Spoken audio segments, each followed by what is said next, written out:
자, 이제 데카르트의 의심의 방법에 대한 논의를 좀 하겠습니다. 데카르트는 믿음에서 알무로 아르케를 전환한 철학자입니다.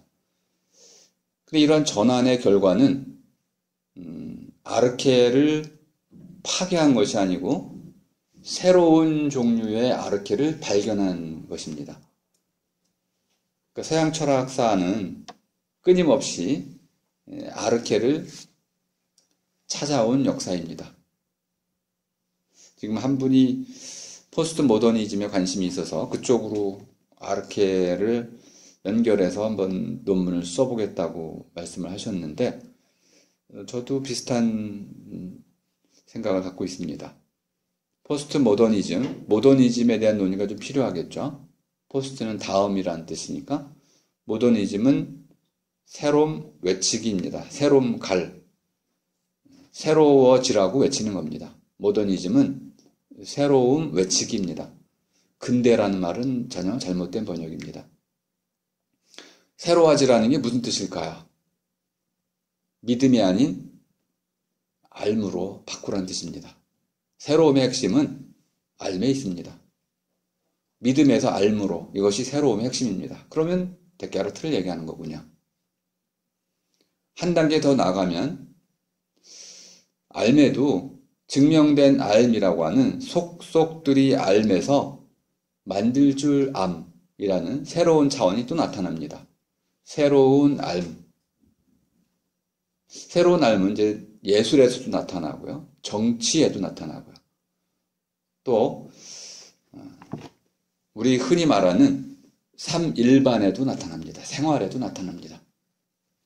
믿음이 다 허물어지면서 과학에 근거한, 증명된 알에 근거한, 또는 만들 줄 암, 기술에 근거한, 또는 아까 말씀드렸던 공학에 근거한 새로운 종류의 알이 계속 출현하고 있고요. 알이 출현할 때마다 아르케가 늘어나게 됩니다. 그래서 저는 아르케가 폭발했다. 모더니즘 시기까지, 괴테를 정점으로 한 모더니즘까지는 이런 아르케의 발견이 제한적이었습니다. 정치 영역 해봤자 뭐 얼마 안 됐고. 그런데 20세기 2차 대전 이후에 이제 다다르면 2차 대전까지는 이념 투쟁을 했습니다. 공산주의냐 민주주의냐. 정치 영역에서는 이 두 가지의 투쟁밖에 없었죠. 그런데 2차 대전이 끝나면서 한국전쟁 이유가 더 중요할 수도 있을 텐데요. 뭐 시기적으로는 비에트남 전쟁이 가장 중요한 전환점을 이룬다고 볼 수 있습니다. 그 이후에 냉전, 콜드워가 지속되는 과정이 있었습니다. 이 콜드워 중에도 가만히 보면 세부적으로는 새로운 세력들이 계속 나타났습니다. 가장 중요한 건 EU, 독일, 프랑스, 잉글랜드의 급부상이 있었습니다. 그리고 나서 이제 미국이 위기를 겪고 나서 특히 이제 80년대에 일본에게 따로잡히게 되잖아요.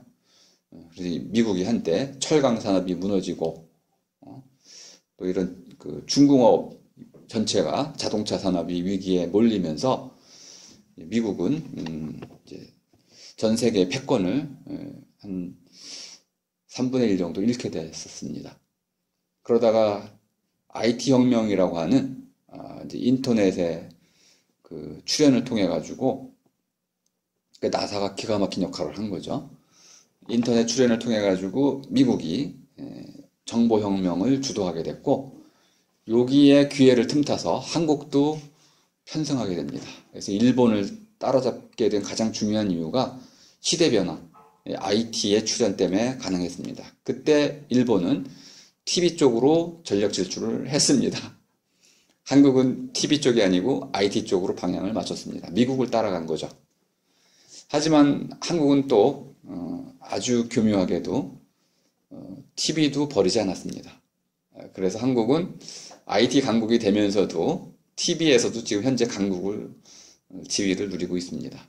현재 한국이 갖는 모든 기회는 이 전환기에 IT의 출현 때 그걸 놓치지 않고 IT 쪽에 공대 쪽으로 방향을 맞췄던 것이 한국이 현재 성공한 주요한 이유 가운데 하나입니다. 그러다 보니까 이제 현재로 오면요, 새로움의 종류가 다음 새로움 외치기로 오면은 각계 전투가 됩니다. 모든 영역에서 갑자기 새로운 것들이 펑펑펑 터지기 시작해요. 정보혁명 이후에는 정말 모든 곳에서 혁명이 시작됩니다. 정보혁명은 생활을 비롯한 모든 영역에서 지속적 혁명이 이루어지는 시기가 된 겁니다. 다시 말하면 아르케의 숫자가 무제한적으로 늘어나기 시작한 겁니다. 이제 우리는 아르케의 숫자를 셀 수가 없습니다. 예전에 과거 신의 숫자를 세다가 모르겠다 하고 포기하는 수준이 아니고 하늘의 별만큼 많아서 아르케의 숫자를 셀 수가 없게 됐습니다. 없는 거는 아니고요. 그만큼 아르케의 숫자가 기하급수적으로 늘어나고 있다. 이제는 사람마다 아르케가 있다고도 말할 수 있습니다. 개성의 시대가 된 것이죠. 사람마다 믿는 아르케가 달라졌어요. 단일한 아르케는 이미 불가능할 수도 있습니다. 그렇다고 해서 아르케가 없는 것은 전혀 아닌 것 같습니다. 우리 새로운 종류의 아르케를 아직 못 찾은 것입니다. 아마 21세기 언젠가는 이 아르케가 뭔지 그 정체를 밝힐 날도 올 수 있습니다. 하지만 지금 현재는 우리가 거의 아노미 상태에 가깝습니다. 무엇이 우리 시대의 아르케인지를 누구도 말해줄 수가 없습니다. 그냥 모든 것이 새로운 종류의 혼란 속으로 빠져들고 있는 것처럼 보입니다. 이 문제까지 제가 다루지는 못할 텐데요. 결국 그 주제로 논문을 구상하신다는 얘기를 듣고 이번 학기 내가 강의 좀 잘했나 보다 이런 생각이 좀 들었습니다. 왜 그러냐면 저는 이 지나가는 거는 그냥 쉽게 배울 수 있는 거예요. 중요한 거는 새로운 것입니다. 가치는 새로운 것이야. 새로운 것만이 가치가 있습니다. 낡은 것은 낡아지는 거야 그냥. 그건 가치가 아닌 거죠. 그런 건 보수나 전통이라는 이름으로 불러야 됩니다. 가치라는 것은 새로운 것을 창안하는 데 있는 것이다. 그런데 아르케라는 건 사라질 수 없는 겁니다. 이 세상에 처음이 있었나요? 없었나요? 있었잖아요. 사라질 수 있는 게 아닙니다. 지속됩니다. 농업혁명이 있었나요? 있습니다. 있었습니다. 농업혁명 사라졌나요? 더 강화되고 있습니다. 유전자 공학을 통해서 또는 농약, 신농약의 개발을 통해서 벽지 개발을 통해서 이제는 하루하루가 농업혁명이라고도 할 수 있습니다. 산업혁명은요. 더 강화되고 있습니다. 더 가속화되고 있습니다. 한번 일어났던 혁명은 사라지는 게 아니고요. 그것이 우리의 삶의 한 쪽으로 쪽이 여러 개가 있는 거죠. 처음에는 한 쪽인 줄 알았더니 두 쪽이고 세 쪽이고 지금 무한 쪽으로 늘어나고 있을 뿐이지 없는 것이 아니고 사라지는 게 아닙니다. 저마다의 노릇을 역할을 하고 있습니다. 다만 우리는 그것들이 어떻게 합쳐져서 정확히 어떤 메커니즘으로 작동하는지 모를 뿐이에요. 이걸 설명하는 건 굉장히 어렵습니다. 토마스 아퀴나스는 그걸 시도했던 사람 중에 한 명인데 아예 좀 아쉽게도 저도 잘 모르겠고 그런 시도를 했다는 건 제가 알고 있습니다. 근데 제가 설명할 길이 없어서 공부도 짧고 해서 못했는데요. 헤겔도 그런 종류의 시도를 한 사람입니다. 과연 그런 시도가 성공적이었는지 평가할 수가 없어서 강의는 못해드립니다. 데카르트는 그 정도의 인물은 아닙니다. 그러니까 플라톤, 아리스토텔레스의 버금가는 인물은 절대 아닌 거죠. 하지만 그럴 필요는 없었습니다. 데카르트는 데카르트가 살았던 시대의 역할이 있었던 것이고요. 그 역할 속에서 충실했던, 자기의 임무를 충실히 수행했던 철학자다, 이렇게 평가할 수 있습니다. 인물이 천재를 낳는다라고 제가 말씀을 드렸는데, 시대가 위대하면 그 시대가 낳는 인물도 위대한 것입니다. 사람이 위대하다, 이렇게 보지는 않습니다. 자, 의심이라는 것이 무엇이 이렇게 위대하냐?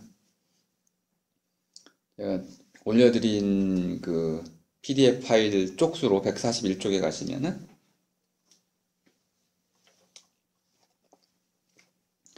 의심의 유용성이라고 제가 써놨죠.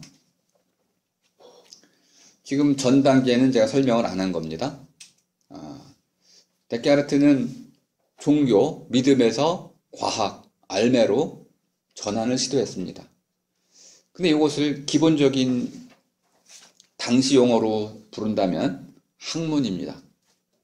근데 우리말로 학문이라고 번역을 해서 쓰니까 문제가 좀 되는데요.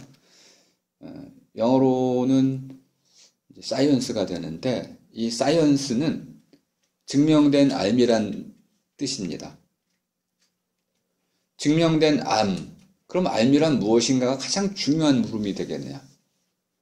증명된 알미니까 알매 짜임새라는 것이 학문입니다. 학문이 무엇이냐? 증명된 알매의 짜임새입니다. 그러니까 알미라는 것 자체가 앞에 증명을 전제로 한다면은 알매 짜임새 또는 그냥 줄여서 암새라고 할 수 있겠습니다. 알미 어떻게 짜이나요? 하나의 암 위에 또 다른 알미 토대주의 차곡차곡 쌓여 올라갈 수도 있지만요. 또는 좌우로 옆으로 나란히 버려나갈 수도 있습니다. 근데 짜인다는 것은 위로 갈 수도 있고 좌우로 갈 수도 있고 또는 세모꼴, 네모꼴, 나선형꼴, 수많은 꼴로 짜일 수 있습니다. 알미 어떻게 짜이는지는 분야마다 다를 수밖에 없어서 어떻게 짜이든지 간에 그 다양성은 열어두고 어쨌든 학문이라는 게 뭐냐? 배울 학, 배워서 묻는 것이냐? 저는 이건 잘못된 번역이라고 생각을 합니다. 사이언스는 학문이 아닙니다. 사이언스는 철저히 알미라는 관점에서 번역이 됐어야 됩니다. 그것이 핵심이었기 때문에 그렇습니다. 배움이 핵심이 아닙니다. 공자님께서는 배움을 핵심으로 두셨지만은 하기 시습지 불영여로화라고 배움의 즐거움을 강조했습니다. 하지만 데카르트는 그런 의미의 학문을 하지 않았습니다. 그는 물었던 것입니다. 물음이 핵심이었습니다. 알미라는 것은 정당화된 참인 믿음이라고 서양에서는 정의가 됐지만 저는 그것을 주어진 물음에 대한 올바른 대답이다, 이렇게 좀 바꿨습니다. 저는 제 정의가 훨씬 옳다고 생각을 하고 있는데요. 주어진 물음이라는 것은 어린아이에게도 물음이 주어지고요. 학자에게도 주어지고요. 주부에게도 주어집니다. 아는 사람은 그 주어진 물음에 대해서 자기 방식으로 대답을 합니다. 그 대답이 올바르면 그 사람은 아는 사람이고요. 그 대답이 엉터리거나 그릇되면 그건 모르는 사람입니다. 또는 잘못 아는 사람이죠. 근데 알매는 잘 아는 사람이 있고 잘 못 아는 사람이 있고 좀 어설프게 하는 사람이 있고 그렇습니다. 알매도 등급이 있어요. 모든 사람은 한편으로는 알면서 또 다른 쪽에서는 잘 모르는 사람일 수 있습니다. 그러니까 알매의 이러한 다양성을 염두에 뒀을 때 정당화된 참인 믿음이라는 이러한 알매에 대한 정의는 지나치게 좁아서 실제로 누가 아는 사람인지 결정할 수가 없게 됩니다. 그럼 인간은 다 모르는 사람, 투성이가 되겠죠? 하지만 제 식으로 정의한다면 주어진 물음에 대해서 나름대로 올바른 대답만 내릴 수 있으면 그는 아는 사람입니다. 다만 제대로 아는 사람이 있을 수 있고 속속들이 아는 사람이 있을 수도 있고 증명의 체계를 갖춰서 아는 사람도 있을 수 있고 알매 종류는 아주 다양하네요. 또 그림으로 그려서 알 수 있는 사람도 있습니다. 말로는 몰라도. 또 느낌으로 아는 사람도 있겠죠. 또 여자의 직관, 이런 것도 알매 종류에 속합니다. 근데 그 여자의 직관은 뭔가 증거를 갖춰서 딱 증명할 수는 없어요. 그렇다는 거잖아요. 왠지 알 수는 없는데, 나도 알 수는 없지만은 그건 확실해. 근데 그 알미 적중이 됩니다. 그 여성분은 알고 있었던 것이죠. 알매 종류는 다양하다.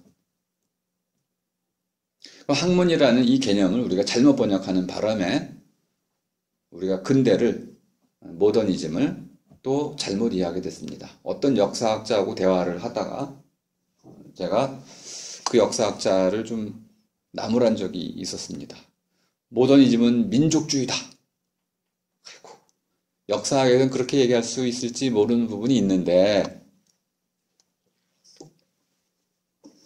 모더니즘은 민족주의가 아닙니다.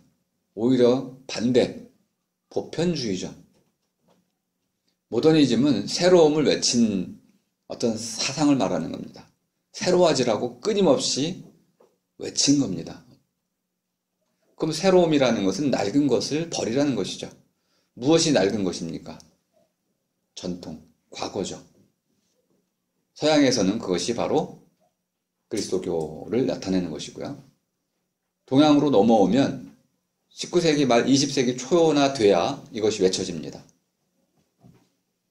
그게 무엇이냐? 성리학이었죠. 양명학? 근데 양명학은 또 다른 의미의 성리학입니다. 그럼 실학은요? 실학도 실제로는 성리학입니다. 한국은 모더니즘이 해방 이후에나 비롯된다고 할 수 있습니다. 근데 그때 한국의 모더니즘은 새로움 외치기, 제식으로 새로움 갈이라는 게 이제 강의한다 이런 뜻인데요. 새로움 외치기는 한편에서는 서양의 경우 데카르트를 제가 예를 들었지만 자기 말로 철학을 했다고 말씀을 드렸습니다. 이게 모더니즘의 핵심이었잖아요. 라틴이라고 하는 라틴 문화를 버리고 라틴 말을 버리고 자기 말, 자기만의 우리말로 철학을 시작한 이것이 모더니즘의 출발입니다. 왜 그러냐면 아니 선생님 보편주의를 외쳤다며요. 라틴 말을 보편주의 아닌가요? 그렇지 않습니다. 라틴 말은 소수만이 할 수 있는 말입니다. 종교에서나 주로 쓰였던 말이고 학문에만 쓰였던 것이죠. 모든 사람이 쓸 수 있는 말, 이것이 모어입니다. 요즘은 이제 모국어라고 안 쓰고요. 모어, 마더텅 이렇게 직역해서 어머니 말 정도로 번역을 하고 있고요. 저는 그것이 우리말이라고 생각을 합니다. 한국 사람에게 우리말로 말하면 모든 사람이 서로 뜻을 나눌 수가 있습니다. 잉글리시로 한다면 그렇지 못하게 됩니다. 언뜻 보기에는 잉글리시가 보편주의를 표방하는 것처럼 보이지만 말이라는 특성상 우리말이 보편주의를 표방하게 됩니다. 민족주의하고 상관도 없어요. 민족주의는 왜 그러면 나오게 되는가? 우리 안에 한국의 역사라는 관점에서 보자면은 한국의 역사는 다른 나라 역사하고 비교했을 때 고유한 겁니다. 고유성이 바로 전체성이에요. 보편성입니다. 이게 묘하게지만 제대로 이해하지 못하는 사람들은 모더니즘을 거꾸로 이해하게 됩니다. 민족주의가 모더니즘과 연결이 됩니다. 하지만 민족주의가 모더니즘을 대표할 수는 없는 겁니다. 경우마다 다르게 이해가 되기 때문에 그런 것이죠. 한국에서 이렇게 모더니즘이라는 것이 근대라고 퉁쳐서 잘못 번역이 되는 바람에 새로움을 외친다는 이 의미가 사라졌습니다. 무엇이 새로운 걸까요? 우리에게는 성리학을 버리는 것이 새로운 것입니다. 성리학을 버리고 무엇을 그러면 우리는 택했나요? 아메리카니즘을 택한 것이죠. 서양을 택한 것입니다. 이것이 새로운 것이죠. 근데 이것은 새로운 걸까요? 서양의 새로운 것이죠. 서양의 새로움은 무엇인가? 이렇게 다시 물어보면 서양의 새로움은 그리스도교를 버리고 그리스의 전통을 회복하고 그 회복의 전통 안에서 민족국가의 개념을 확립한 것입니다. 근데 민족국가의 개념을 확립했다고 해서 민족성을 강조한 건 아닙니다. 민족국가는 라틴 문명이라는 거대한 이런 제약을 벗어던진 것이고 오히려 민족이란 단위로 자유를 획득한 것입니다. 이게 잘못 이해되면 모더니즘이 민족주의라는 것으로 잘못 이해가 되는데 거꾸로입니다. 민족을 얻음으로써 오히려 정치적 자유를 얻게 되는 것입니다. 정치적 자유를 얻음으로써 우린 누구나 다 보편주의를 외칠 수 있게 됩니다. 그리고 그때 바로 말이 필요했던 것입니다. 모든 사람이 자기 말로 자유롭게 의사결정을 할 수 있을 때 그것이 보편주의잖아요. 보편이라는 것은 두루 모든 사람이 정치, 경제, 문화, 학문 이 영역에 참여할 수 있다는 것을 의미하는 것입니다. 그걸 위해서는 당연히 말의 자유가 보장이 돼야 됩니다. 그리고 공동체 안에서의 의사결정의 자유, 민족주의라는 것이 전제가 되는 것입니다. 하지만 모더니즘은 민족과 동일시될 수 없기 때문에 한국에서는 완전히 잘못 이해가 됐던 것입니다. 건축이 핵심입니다. 모더니즘으로 오면 건축은 기하학적인 문양을 만들어냅니다. 수학적인 건축 설계가 이루어집니다. 모더니즘이 핵심인 것이죠. 수학은 바로 인간의 이성을 상징하는 것입니다. 건축은 이제 신을 위해서 짓는 것이 아닙니다. 사람의 필요와 사람의 설계를 위해서 짓는 것이죠. 음악도 그렇게 됩니다. 그래서 음악에서도 화성학 같은 수학적 원리가 모더니즘의 핵심을 이루게 됩니다. 수학적인 작곡법이 등장하게 되는 겁니다. 그래서 가장 먼저 건축, 음악, 모차르트 이런 식에서 모더니즘이 시작이 됩니다. 하지만 그 유래를 살펴보니까 역시 철학이 물꼬를 텄다는 것을 알 수 있습니다. 그 사람이 바로 데카르트입니다. 우리에게 모더니즘은 이렇게 학문의 전통에서 시작이 된 겁니다. 근데 우리가 학문이라고 번역을 하는 순간 모더니즘은 이해가 안 됩니다. 학문은 잘못 번역이 됐고 사이언스는 증명된 알미다. 암짜임새라고 여러분이 바꿔서 이해하신다면 이제 모더니즘과 직결됩니다. 알메 짜임새는 믿음과는 전혀 다른 것입니다. 알메 짜임새는 가장 먼저 내가 모르는 바가 무엇인지를 물어야 됩니다. 내가 묻는 겁니다. 물론 이제 현재 21세기로 넘어오면요. 모르는 주체, 모른다고 묻는, 고백하는 주체가 유발 하라리가 이제 잘 지적을 해주고 있는데요. 사피엔스라는 책에서 잘 얘기해주고 있습니다. 개인이 아니고 집단이라고 말하고 있습니다. 새로운 차원이 열린 겁니다. 이제까지는 모르는 주체가 개인이었어요. 나는 모른다라고 했는데 21세기로 넘어오면 모르는 주체가 개인이 아니고 집단입니다. 한 명이 알면 다 아는 거고 한 명이 모른다는 것은 전체가 모른다는 뜻입니다. 그 집단 전체, 과학자 집단 전체가 모름을 고백하고 있다. 그리고 그 모르는 가치 있는 어떤 모르는 것이 그것을 우리가 알아야 할 필요가 있을 때 과학에서는 이렇게 얘기한다고 표현합니다. 목표를 설정한다. 그것이 프로젝트입니다. 이젠 모든 게 다 프로젝트로 진행이 됩니다. 해결해야 할 어떤 목적이 있어요. 앞으로 던져놨죠. 목적을 앞에 던져놨습니다. 갑자기 여러분들은 아리스토텔레스가 떠올라지실 겁니다. 근데 이 목적은 내재된 게 아닙니다. 내가 기획한 것이죠. 아직 있지 않은 목적입니다. 아리스토텔레스는 그런 식으로 설명한 적이 없었어요. 현대는 우리가 목적을 저 어디 바깥에, 외부에서 찾고 있습니다.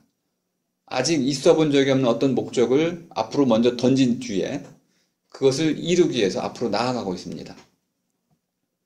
구조는 아리스토텔레스가 말한 것과 비슷하지만 아리스는 그 목적이 내재되어 있다고 봤던 반면에 현대로 오면 그 목적은 아직 없는 것입니다. 완전히 달라졌죠.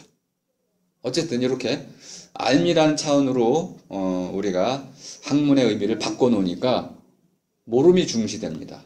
모르는 바를 고백해야 되고 그 모르는 바가 같이 있을 때 그것을 알기 위해서 물어야 되고 그 물음이라는 것이 결국 증명회로 나아가야 되기 때문에 증명의 방법들이 필요하게 됩니다.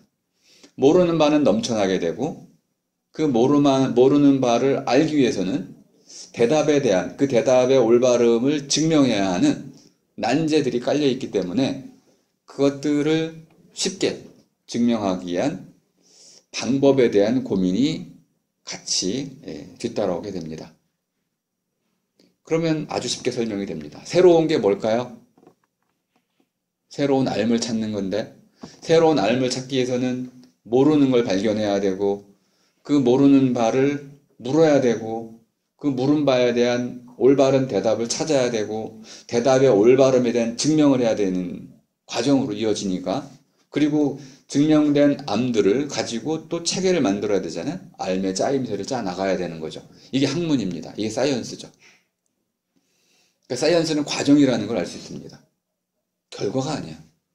사이언스는 철저히 호기심 또는 모름에 대한 이러한 어떤 그 의무감 이런 것을 통해 가지고 물음의 용기를 갖고 또 물음을 나름대로 체계화된 답을 만들어내기 위해서 알매로 나아간 대답을 찾아 나가는 전 과정 그리고 증명하는 과정 증명한 뒤에는 어떻게 해야 합니까? 또 세상에 알리죠. 세상에 알리면 많은 사람들이 또 비판하게 됩니다. 이런 공유화의 과정 함께 나누는 과정을 통해 가지고 알은 공동체적 알무로 바뀌게 됩니다. 이 공동체적 알을 다시 교육, 가르치는 것을 통해서 다음 세대에게 전수하고 그들은 그걸 바탕으로 또 새로운 알을 또 쌓아나가게 됩니다. 그러니까 학문이라는 것은 전승되는 겁니다. 이렇게 했어야지 학문이라는 개념으로 번역을 하는 바람에 배워서 묻는다라는 이거는 철저히 성현들에게 성현의 말씀을 잘 배운 뒤에 혹시 꼭 그 말을 붙였어요. 혹여 모르는 바가 있거든 물어라. 이게 무슨 사이언스입니까? 사이언스는 그렇게 작동되지 않습니다. 우리가 우리의 전통에 너무 매몰되는 바람에 사이언스를 학문이라고 번역을 했고 또는 과학이라고 번역을 했고 그렇게 번역이 되는 이제 과정에서 가장 중요한 요소들은 다 탈락이 됐습니다. 물음이 탈락됐어요. 가장 중요한 요소입니다. 물어야만 되는 거죠. 그리고 또 하나 대답에 대한 올바름의 증명 대답의 올바름에 대한 증명 이것이 빠졌습니다.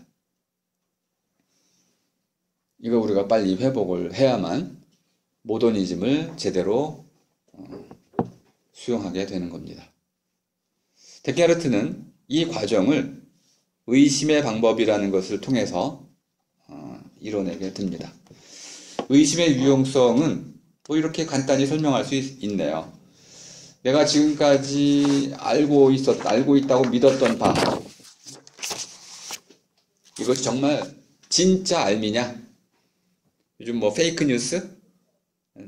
2017년 가장 유명한 전 세계적으로 널리 그 시대 키워드를 꼽으라고 하면 그 중에 하나가 페이크 뉴스였는데 트럼프 때문에 그렇습니다. 트럼프가 맨날 CNN을 향해서 페이크 뉴스 이렇게 강조하다 보니까 많은 사람들이 페이크 뉴스를 얘기했는데 트럼프 정도의 그 막강한 대통령도 페이크 뉴스에 시달렸을 정도니까 이 시대가 얼마나 페이크 뉴스에 시달리는지는 이미 다 알고 있습니다. 우리가 지금 가짜 뉴스라고도 하는데요. 가짜 뉴스가 아닙니다. 그건 거짓 뉴스입니다. 만들어낸 사람들은 사실을 모르고 있지 않아요. 그들은 사실을 알고 있습니다. 알고 있는 사실을 바탕으로 해서 남을 속이기 위해서 만드는 거기 때문에 그건 거짓 뉴스입니다. 일본에 보니까 허보라고 썼더라고요. 허자, 허구적인 뉴스다. 이것도 좀 잘못된 표현입니다. 그래서 우리말로는 거짓 뉴스가 되는데 거짓 뉴스가 가장 정확한 표현이 되겠습니다. 기만하고 남을 속여서 부당하게 자신이 원하는 쪽으로 여론을 바꾸려고 하는 이런 뉴스, 이것을 거짓 뉴스라고 할 수 있습니다. 오늘날 이러한 그 거짓 뉴스에 대한 해결책으로 미디어 리터러시라는 말을 많이 대안으로 요구를 하고 있습니다. 미디어 리터러시가 도대체 무슨 뜻일까요? 어떤 정보를 좀 스스로 비판적으로 수용하라는 겁니다. 미디어 리터러시라는 것은 문해력이라고도 번역을 하고 있는데요. 말 그대로 보자면은 그냥 뭐 글 읽는 능력입니다. 그냥 읽기예요.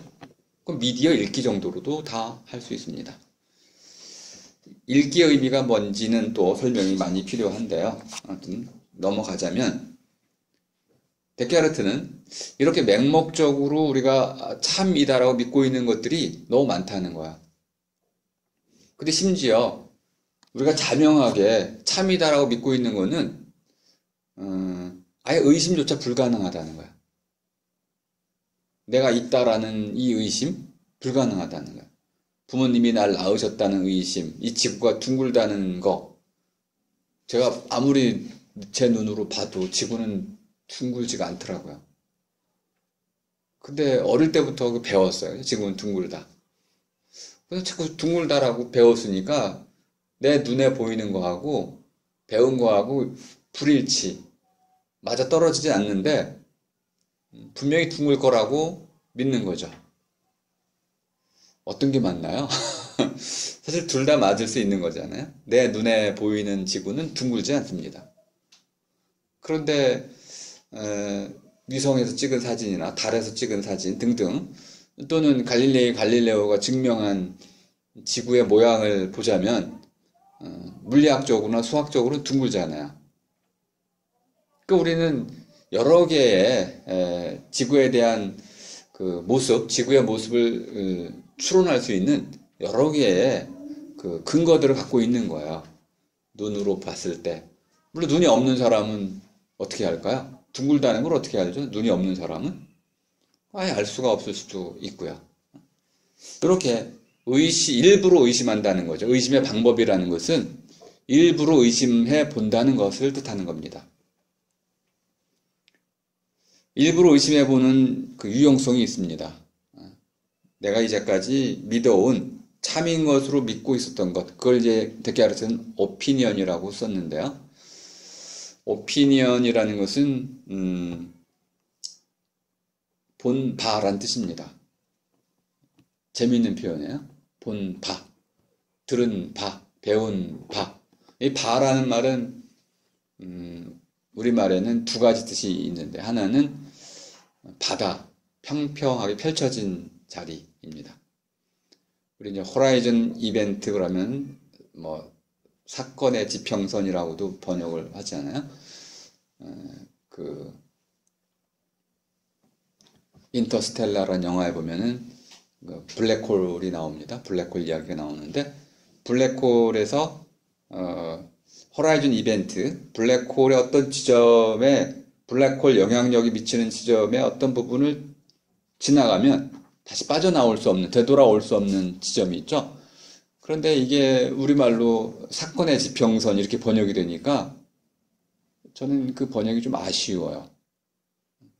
호라이즌이라는 거는 지평선, 수평선을 뜻하는 말이긴 한데 원래 뜻을 보면 더 쉽게 이해가 되는 겁니다.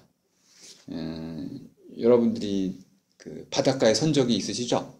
바닷가에 딱 서 있으면은 눈으로 보이는 바, 눈으로 보이는 바에 끝이 있어요. 이렇게. 그 끝이 이렇게 쭉 돌릴 수가 있겠죠? 가능하다면. 산에 가면 그런 일이 보입니다. 대둔산 이런 데 올라가면, 뭐, 높은 산에 올라가면, 꼭대기에 올라가면은, 눈으로 보이는 그 끄트머리를 쭉 돌리면, 이렇게 고기만 똑 도려낼 수가 있잖아요. 그런 의미가 horizon이라는 말의 의미입니다. 그러니까 도려냈다는 뜻이에요. 그러니까 무슨 지평선이 아니고 더 중요한 뜻은 도려냈다는 뜻입니다. 도려내기란 뜻이야. 동그라미가 있잖아요. 동그라미처럼 도려내기, 이게 바로 호라이즌의 의미입니다. 그러니까 호라이즌 이벤트라는 건 무슨 뜻이냐면은 그 도려내기의 사건입니다. 어떤 지점에 딱 들어가면 그 바깥이 없어요. 되돌아올 수가 없어요. 그 마지막 자리이기 때문에. 이런 좀 중요한 번역어들은 좀 제대로 좀 번역을 했더라면 하는 아쉬움이 좀 남는 건데, 어쨌든 이렇게 데카르트의 관점에서는 우리가 갖고 있는 수많은 지식들이 있는데, 오피니언, 보는 바가 있는데, 들은 바가 있고, 믿는 바들이 있는데, 이게 다 끄트머리가 있어요. 도려내진 바들이 있어요. 그래서 저 넘어가면은 이 알미 어디서 얻었는지, 어디서 왔는지, 내가 이걸 왜 갖게 됐는지 몰라요. 예를 들어서 1 더하기 1은 2다. 뭐 이제 데카르트는 2 더하기 3은 5다를 많이 쓰고 있는데 2 더하기 3은 5다. 이게 왜 옳은 답인가요? 모른다는 거야. 왜 몰라요? 외웠으니까. 그럼 다시 묻게 되죠. 이게 옳게 되는 이유가 뭐죠? 그러면 이제 결국 산술학이란 아리스메틱이라고 하는 더 근원적인 이 산술학의 근거를 찾아서 배워야 되잖아요. 근데 그걸 모른 채 그냥 우리는 2 더하기 3은 5다라고 맞았어! 하고 외친단 말이죠. 그럼 이게 맹목이라는 거잖아요. 해는 날마다 뜬다. 어떻게 알죠? 데이비드 휴미 이렇게 문제를 냈습니다. 해는 날마다 뜬다고요? 그러면 한번 이렇게 생각해 보시죠. 어떤 닭이 있는데 죄송합니다. 이건 휴미 든 예니까 그냥 쓸게요. 인간 오성론에 그런 예를 썼습니다. 인간을 닭에 비유를 한 건데, 닭이 있는데 날마다 주인이 모이를 줘요. 그래서 어제도 줬고 오늘도 줬어요. 그래서 닭이 뭐라고 믿냐면 내일도 우리 주인이 모이를 줄 것이다. 그럼 데이비드 힘이 이렇게 묻습니다. 근거가 뭐죠? 내일은 너를 잡아먹으러 올 것이다. 이럴 수도 있잖아요. 그죠? 또는 내일은 아니어도 모레는 오겠죠. 이런 맹목적 믿음, 이걸 갖고 사는 게 아닐까요? 임마누엘 칸트는 한 걸음 더 나갑니다. 자연의 제1성이라는 건데요. 이제까지 헤라클레이토스가 말했던 해는 날마다 새롭다 라는 그 명제는 누구도 의심하지 않았습니다. 어제도 새로운 해가 떴고 오늘도 새로운 해가 떴고, 그런데 갑자기 갈릴레오가 보니까 새로운 해가 아니고요, 어제 그 해가 떴어요. 왜냐면 이게 순환한 거니까, 자전한 거니까 지구가. 해는 그 해야 계속. 그런데 칸트가 다시 이렇게 묻습니다. 그 해가 언제까지 거기 있을까요? 우리는 알 수가 없지만 지금은 알려져 있어요. 그죠? 네. 해의 나이를 우리가 셀 수가 있습니다. 지구의 나이도 우리가 알죠? 4만 년 정도 된다. 우주의 나이는 얼마나 될까요? 138억 년쯤 된다고 그럽니다. 그럼 언제쯤 지구는 사라지겠죠? 해도 사라지게 될 겁니다. 폭발하겠으니 신성으로 바뀌겠죠, 그죠? 이런 과정, 우주의 변화 과정을 다 알고 있으니까 이제 우리는 내일도 해가 뜬다라는 말을 제한적으로만 말해야 돼요. 이런 제한이 가능하려면 우주론적인 체계가 있어야 되는 겁니다. 그러니까 우리가 갖고 있는 내일도 해가 뜬다라는 이 믿음은 달의 믿음과 크게 다르지 않다고 볼 수 있습니다. 다시 말하면 제한적으로만 근거가 있다는 거예요. 증명이 제한적으로만 이루어졌다는 뜻입니다. 이런 것들을 문제 삼으면 현실 세계에서는 좀 불편합니다. 쓸데없는 거잖아. 이런 증명해서 뭐 할 거야? 분명히 내일 해가 뜰 텐데. 모르는 사람이 어디 있습니까? 데카르트는 그런데 뭘 찾고 싶었냐면 알메 아르케를 찾고 싶었어요. 믿음이라는 것은 맹목적이잖아요. 성경에 쓰여 있다고 믿어야 되니까 바보스럽고, 또 의심을 해보니까 도저히 증명이 안 돼 있고, 관찰된 바도 없고, 실험된 바도 없고, 수학적이지도 않고. 그래서 같은 시대의 스피노자는 그걸 수학적으로 증명하고자 했습니다. 그럴 리가 있냐? 신께서 이 세계를 아무렇게나 만들었을까? 분명히 이 세계는 가장 고귀한 정신을 담고 있는 수학으로 만들어졌을 거야. 그래서 신을 증명하기 위해서 수학을 활용해서 실제로 신을 증명해 보고자 했습니다.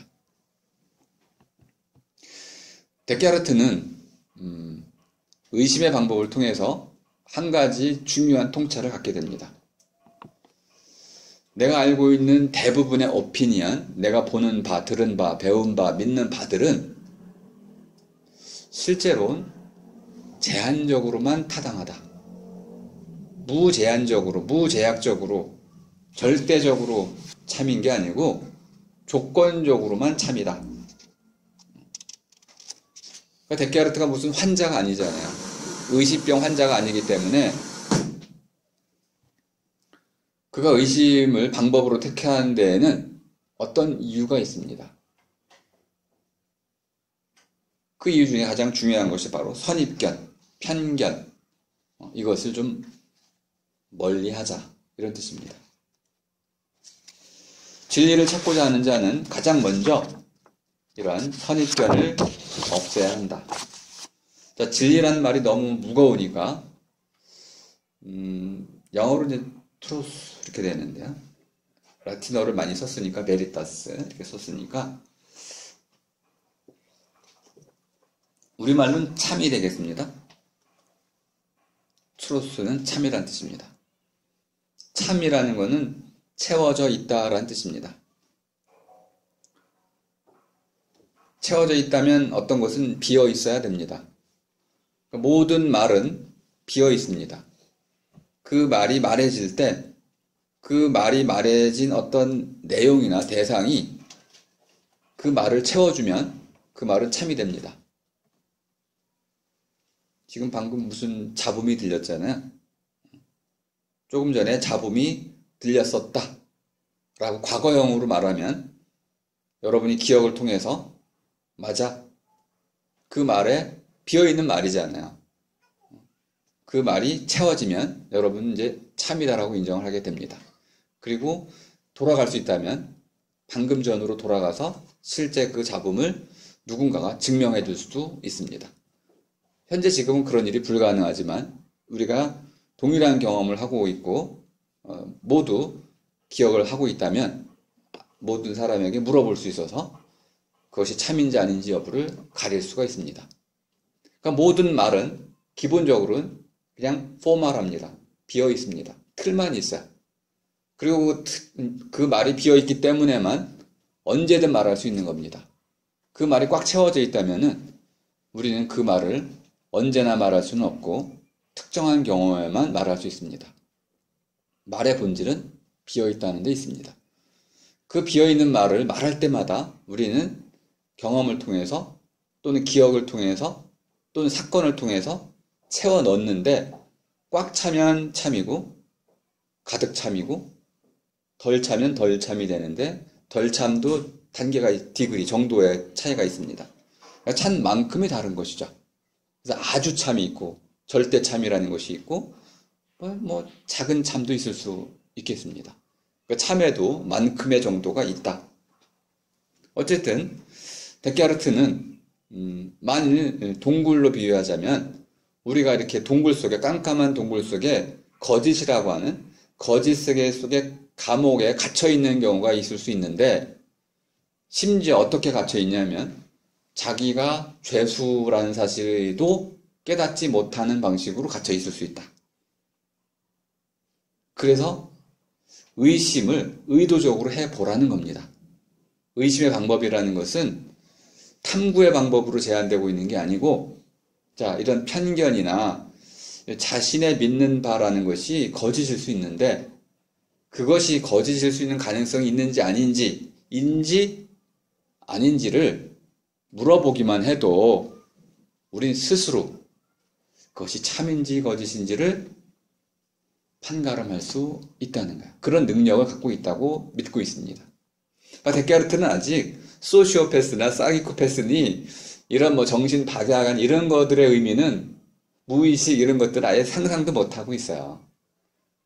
인간은 다 정상이고 정신이 있는 사람은 이걸 참 거짓을 다 판단할 수 있다라고 믿고 있습니다. 사실 이런 믿음은 근거가 없습니다. 오늘날에는 정신 자체가 이런 구성의 산물이기 때문에 말로, 경험으로, 또 다른 사람들의 인정 여부에 따라서, 또 문화, 시대에 따라서 구성되는 거기 때문에 이런 판가름 자체는 내가 한다기보다는 그냥 판가름 되어진다라고 말해야 할 정도로 구성체로서 우리에게 일어나고 있는 겁니다. 데카르트는 이런 포스트 모더니즘에 시달려 보지 않았기 때문에 아주 간단하게 명석, 클라라, et distincta. 명석, 판명하다. 명석이라는 것은, 클라라라는 것은 영어로 뭐 클리어라고 할 수 있는데요. 맑은 물을 떠올리시면 되겠습니다. 막다란 뜻입니다. 뒤섞여 있지 않다. 혼탁하지 않다. 흐리멍텅하지 않다. 그 투명한 물, 이게 바로 클라라의 의미입니다. 클리어하다, 깨끗하다 이런 뜻입니다. 쉽네요, 그죠? 디스팅타라는 것은 디스팅션이라는 영어에 남아 있습니다. 구분된다는 거죠. 이것과 저것이 뚜렷하게 나뉘어 있다, 뚜렷하다 이런 뜻입니다. 그러니까 클라라, 깨끗하고 맑고, 디스팅타, 뚜렷함. 그러니까 뭔가 뒤섞이거나 혼란스럽거나 잘못될 일이 없다는 거야. 우리 정신이. 우리의 정신의 성격이 클라라 에 디스팅타. 에트는 엔드란 뜻이니까 명석 판명이라고 번역을 했지만요. 제 식으로는 깨끗하고 뚜렷하다. 이 두 가지 성격으로 이루어져 있기 때문에, 그럼 반대로 우리 몸은 깨끗하지도 않고요. 더럽혀져 있다는 거죠. 다음에 뚜렷하지도 않아서 여러 가지가 뒤섞여 있다는 뜻입니다. 혼재되어 있다는 뜻입니다. 이런 부분도 상당히 문제가 됩니다. 하지만 데카르트는 그 자신의 구분을 중세로부터 넘겨받습니다. 그러니까 토마스 아퀴나스로부터 넘겨받아요. 그러니까 우리 정신은 그렇게 고귀하고 신께서 가장 심혈을 기울여서 창조하셨기 때문에 그 명석 판명성은 잘못될 수가 없다라고 믿고 있어요. 아직은 중세의 그늘에 아직 속해 있습니다.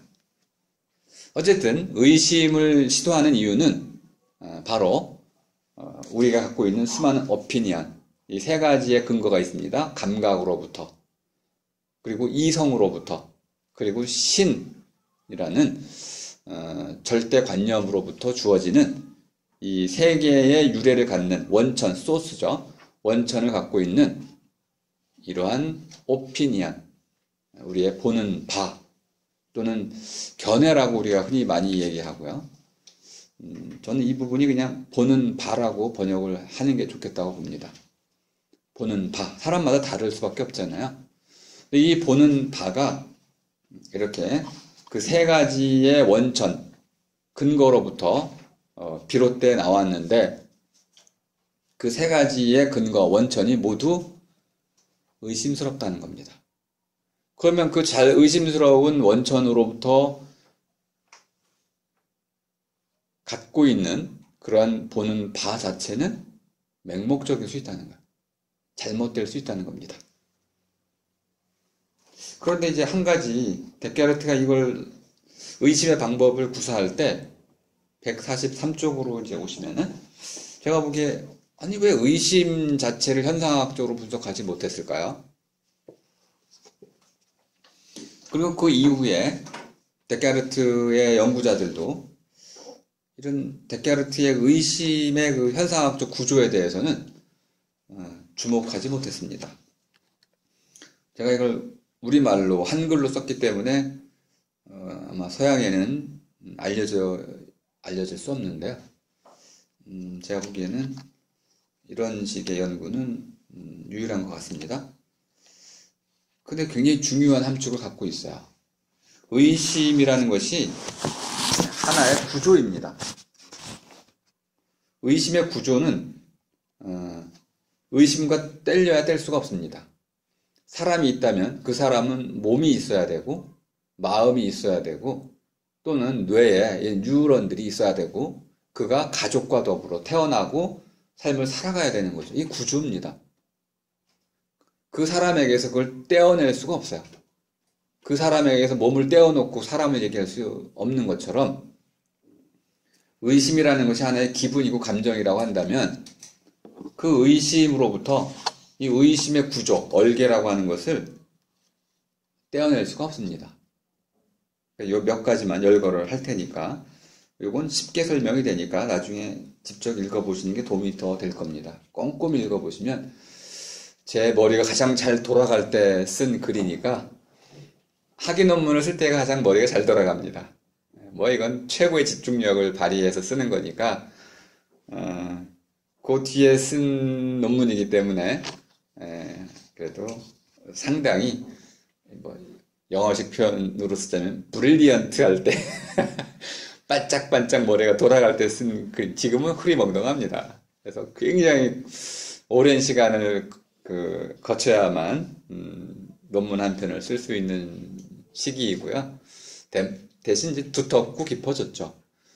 그때는 브릴리언트 반짝반짝 할 때이기 때문에 10분만 생각해도 모든 결론을 이끌어낼 수 있는 그런 시기였던 것 같습니다.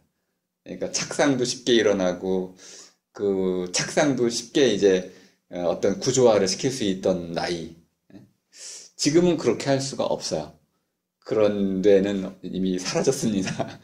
여러분에게도 그런 시기가 올 겁니다. 쌓여가지고 어느 순간 내가 번쩍번쩍 돌아가는 그런 창조적 시기가 옵니다. 그래서 지금 제가 설명하는 것보다는 여러분 직접 이 글을 읽어보시는 것이 그 호흡을 따라가실 수가 있는데 핵심만 말씀드려보면 의심이라는 것이 하나의 기분이다. 기분이라는 게 또 뭘까요? 기의 분한이라는 뜻인데요. 영어로는 뭐 이제 feeling이라고도 쓰기도 하고 feeling은 보통 감정이라고 많이 쓰고요. emotion이라고도 쓰는데 emotion은 정서라고도 번역을 하기도 하고요. 뭐 영어로는 적절한 번역어가 없습니다. 근데 주로 emotion을 많이 쓰고 있습니다. 또 뭐 feeling으로 쓰기도 하고요. 영어로는 우리말 기분은 번역이 안 됩니다. 기라는 것은 뭐 최한기를 통해서 여러분이 좀 접하실 수 있습니다. 이 세상은 기로 가득 차 있다. 양기, 음기, 원기라는 개념을 가지고 최한기가 설명하고 있는데 원기가 있고 이 원기가 이제 음기, 양기 식으로 이 세계의 모든 만물을 구성하는 원리다. 기철학이라고 하죠. 그때 쓰이는 낱말이 기입니다. 그 기라는 것은 이 세계의 근본적인 구성 원리 아르케입니다. 동양 철학에서의 아르케는 기입니다. 기의 분한, 기가 모이고 흩어지는데 모이고 흩어짐의 정도에 따라서 드러나는 바가 달라진다는 거예요. 그것이 기분입니다. 쉽네요. 기의 분한을 얘기하는 겁니다. 분노할 때의 기는 폭발하는 것이고요. 우리가 차분할 때의 기는 고루 평평하게 퍼지는 것이죠.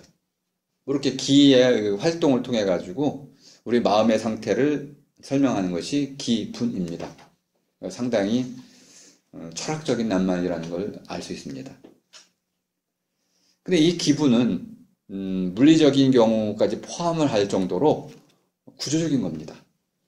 언제 우리가 분노하게 되나요? 부당한 대우를 받았을 때. 부당하다는 건 또 무엇인가요? 정의롭지 않다는 것을 뜻하는데 정의롭지 않다는 것은 상황과 또 그 당시의 시대 감정에 연결되어 있는 것입니다. 복잡한 구조 아래서 하나의 분노라는 기분이 터져 나오는 것이죠. 그러니까 구조를 빼고, 예를 들어서 음양, 오행이라는 이 구조를 빼고 기를 설명할 길은 없습니다. 이런 중요한 통찰을 데카르트가 못했습니다. 의심이라는 것은 언제나 구조적인 것이고, 이걸 단적으로 구조화시킨다면 의심은 언제나 무엇에 대한 의심이다. 그럼 대한이라는 말이 들어가게 됩니다. 그럼 대라는 것을 우리말로 마주하기라고 본다면, 마주하는 주체가 두 개가 있습니다. 하나는 의심하는 사람, 의심하미가 있고요. 의심하미가 의심하는 대상이 있겠죠. 마주 세워진 것, 또는 맞닥뜨린 것, 이것이 바로 의심의 대상인데, 이렇게 얘기하면 또 전통적인 용어에 갇히게 됩니다. 그래서 저는 이것을 의심을 불러일으키는 것이란 사건적 의미를 강조하기 위해서 의심거리란 말로 바꿔놓고 있습니다. 그러니까 의심은 언제나 무엇에 대한 의심이고, 그 의심에는 이 의심을 불러일으키는 의심거리가 먼저 주어져 있어야 되는 것이고요. 그리고 의심거리가 있다 하더라도 그 의심거리가 나에게 의심스러워지지 않으면 또 나는 의심하지 못합니다. 의심이 일어나려면 그 의심거리가 뭔가 의심스러운 구석이 있어야 되죠. 의심스러워져야 되는 겁니다. 형용사라는 걸 알 수 있어요. 의심스러워지기 때문에 크게 의심스러울 수도 있고요. 조금 의심스러울 수도 있습니다. 항상 형용사는 정도를 갖는다고 말씀드렸습니다. 전체성의 관점에서 이해가 됩니다. 그럼 어떤 것이 의심스러워질 때 비로소 나는 그 의심스러워지는 만큼에 따라서 비로소 의심이라는 것이 생겨나게 됩니다. 이때 의심스러움이 나에게 알아차려질 정도가 되려면 단순히 느낌으로만 돼서는 안 되고 하나의 물음의 형태를 띄어야 됩니다. 물음의 형태가 갖춰졌을 때 일단 의심이 나에게 알아차려집니다. 그 의심은 내가 하는 게 아니고 나에게 알아쳐지는 거야. 알아차려지는 거야. 말이 좀 이상하죠. 여기까지 이해가 되시는지 모르겠네요. 의심이라는 것은 내가 한다기보다는 내가 의심 속으로 빨려 들어가는 겁니다. 자신도 모르게 의심을 하게 되는 거죠. 의심에 사로잡히게 되는 겁니다. 이것도 데카르트가 놓쳤던 지점입니다. 제가 여러분에게 오델로를 읽어보라고 권하고 싶은데요. 오델로를 읽어보시면 의심이 어떻게 작동하는지를 정확히 파악하실 수가 있습니다. 자, 물음 형태로 의심이 일어나면요. 그 뒤부터 나는 물음 형태이기 때문에 물었어요. 내가 나한테 물은 거죠. 이하구의 그 손수건을 왜 내 아내의 침실에 놓여있지? 놓여있지? 하고 물었어요. 의심이 된 거죠. 혹시 내 아내가 이하구하고 바람을 피나? 에이, 그럴 리가 있어. 이렇게 부정하는 일이 생겨납니다. 부정하다가 만에 하나 그럴 수도 있잖아. 다시 의심이 들어오죠. 의심이 좀 증폭되는 과정을 거치게 됩니다. 결국 의심이 꼬리에 꼬리를 물고 일어나면 의심으로부터 벗어날 길이 없어서 마지막 순간에 어떻게 됩니까? 아내를 죽이죠. 그리고 나서 후회하지만 의심이라는 것은 이렇게 파고드는 성격을 갖고 있습니다. 나는 의심에 사로잡히는 것이고요. 사로잡히게 되면 그 물음, 의심의 물음이 하나의 답으로 주어질 때까지 의심에서 벗어날 길이 없는 고민에 사로잡히게 됩니다. 고민이라는 건 답답하다는 뜻입니다. 고라는 말, 고민 속에는 빠져나갈 수 없는 이 갑갑하게 답답하게 갇혀있는 상태, 그런 마음 상태, 이것이 고민이죠. 해방되고 싶어 합니다. 자유롭고 싶어 하죠. 그런데 의심이 나를 놔주질 않습니다. 자나깨나 이 의심스러운 바에 시달리게 됩니다. 그러니까 이 의심을 극복하지 못하고 의심거리라고 할 수 있는 아내를 죽이게 되는 겁니다. 그러면 해방됩니다. 근데 해방되는 순간 자기 자신은 가장 소중한 것을 잃게 되는 거죠. 자, 의심이 물음 형태로 일어나니까 의심을 풀어야 할 때가 필요합니다. 그래서 의심을 풀어줄 때를 찾게 되고요. 별에게 물어볼 수도 있고 신에게 물어볼 수도 있고 등등. 의심스러운 반은 왜 의심스러워지냐 하면 의심할 만한 이유가 있기 때문에 그렇습니다. 의심의 까닭. 까닭 없이 의심하면요, 싸움이 벌어집니다. 저도 한번 누군가가 점을 봤는데 그 점을 본 것은 왜 남의 집 남편 점을 보나요?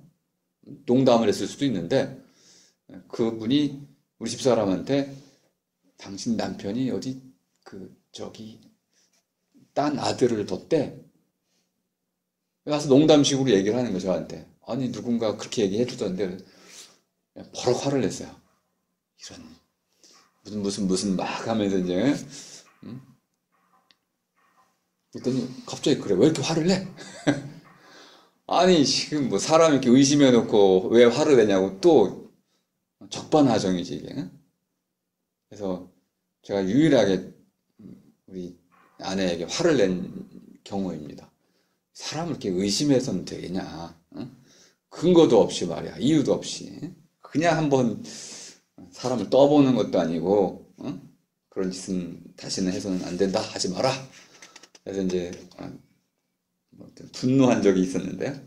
이유 없이 의심을 하면요, 우리는 화를 냅니다. 존엄성이 해쳐지기 때문에 그런 겁니다. 이렇게 의심을 하고 나름대로 이유가 있다면 그 뒤부터 우리는 145쪽으로 오면은 데카르트가 고민했던 거죠. 의심을 풀어야 됩니다. 오델로는 아내를 죽이는 방식으로 의심을 풀었습니다. 가장 극단적인 경우죠. 데카르트는 어떻게 의심을 풀었냐면 조금이라도 거짓일 가능성이 있다고 생각이 들면 그거는 절대 참일 수는 없다. 절대 참은 아니다. 언제나 참일 수는 없다. 모든 알매 근거로 삼을 수는 없다. 그래서 이것을 버리기로, 쉬운 방법이네요. 조금이라도 마음에 안 드는 구석이 있으면 그 사람을 버리기로 한 거야. 그건 모든 사람 다 버리게 되겠죠? 조금이라도 마음에 안 드는 구석이 없는 사람이 어디 있겠어요? 사귀다 보면 조금이라도 마음에 안 드는 구석은 계속 나오게 마련인데 조금이라도 마음에 안 드는 구석이 있으면 조금 마음에 안 드는 구석을 그렇게 인정하고 더 마음에 드는 부분을 가지고 살아야 되는데 조금 마음에 안 든다고 해가지고 전체를 버리는 잘못된 판단이죠. 어떤 부분이 내 눈이 가끔 나를 속인다고 해서 내 눈이 알려주는 모든 정보를 아예 믿을 수 없는 것으로 버리는 것은 잘못된 판단이죠. 그 조금 나를 속일 수 있는, 속이는 것도 아니지만은 잘못될 수 있는 가능성이 있다는 그 수준에서 그걸 잘 참작을 해서 맞아, 이럴 땐 내 눈이 가끔 잘못 보기도 하지. 이걸 참작을 해서 그래도 내 눈이 이걸 보여준다는 게 고마우니까 그걸 잘 참작을 해서 제대로 볼 수 있도록 노력을 하면 되는 것이지, 멀리 보이는 게 안 보이니까 망원경을 발명하면 되는 것이지, 안 보인다고 눈을 거짓말쟁이로 몰아가면 이거는 잘못된 추론이 되겠습니다. 오류추리라는 거야. 이렇게 하고도 어떻게 떵떵거리면서 근대 철학의 아버지라고 또 이렇게 큰 타이틀을 거머쥘 수 있었나요? 그 생각 자체를 못했다는 게 바로 그 시대의 한계를 뛰어넘었다는 그 공로 때문에 그렇습니다. 하지만 잘 살펴보니까 부당 추론했습니다. 아니, 그만큼만 비난을 해야죠. 가끔 속이는데 그렇다고 해가지고 그게 또 눈이 속이는 것도 아니잖아요. 내가 잘못 판단하고 있는 것이지. 하여튼 요런 이제 전복, 뒤집어 엎기라는 방식으로 의심을 풀었어요. 조금이라도 거짓이라고 의심할 수 있다면 전체를 버리자.